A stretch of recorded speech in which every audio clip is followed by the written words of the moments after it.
ঝলসে যাওয়া রোদ, থমকে যাওয়া দুপুর, ফ্যান ঘোরে ধীরে, ঘামে ভিজে যায় মানুষের শরীর।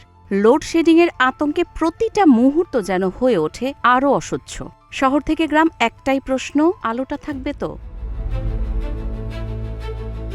এই দম বন্ধ করা গরমে যখন বিদ্যুতের চাহিদা ছুঁয়েছে সর্বোচ্চ সীমা, তখন নীরবে চলেছে এক নিরবচ্ছিন্ন লড়াই, জাতীয় গ্রিড সচল রাখার লড়াই। আর সেই লড়াইয়ের বড় ভরসা হয়ে উঠেছে রামপালের মৈত্রী সুপার থার্মাল পাওয়ার প্ল্যান্ট। ২০২৬ সালের এপ্রিলে কেন্দ্রটি উৎপাদন করেছে ৭৬০ মিলিয়ন ইউনিটেরও বেশি বিদ্যুৎ, যা একটি নতুন রেকর্ড। তীব্র দাবদাহ এপ্রিলে দেশে যখন বিদ্যুতের চাহিদা পৌঁছে যায় চূড়ায়, তখন জাতীয় গ্রিডে বড় অবদান রেখে নতুন রেকর্ড করেছে রামপালের মৈত্রী সুপার থার্মাল পাওয়ার প্ল্যান্ট।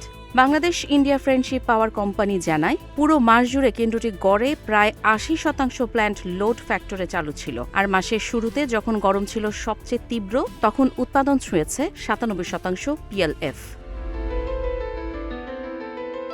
দেশের মোট বিদ্যুৎ উৎপাদনের ৯% বেশি এসেছে এই এক কেন্দ্র থেকেই, যা জাতীয় গ্রিডের স্থিতিশীলতায় রেখেছে গুরুত্বপূর্ণ অবদান। এর মধ্য দিয়ে পঞ্চমবারের মতো মাসে ৭০০ মিলিয়ন ইউনিট ছাড়ালো রামপাল। চাহিদার চাপে যখন অন্য কেন্দ্রগুলো হিমশিম খাচ্ছিল, তখন নিরবচ্ছিন্ন উৎপাদন দিয়ে আস্থা জুগিয়েছে এই প্রকল্প।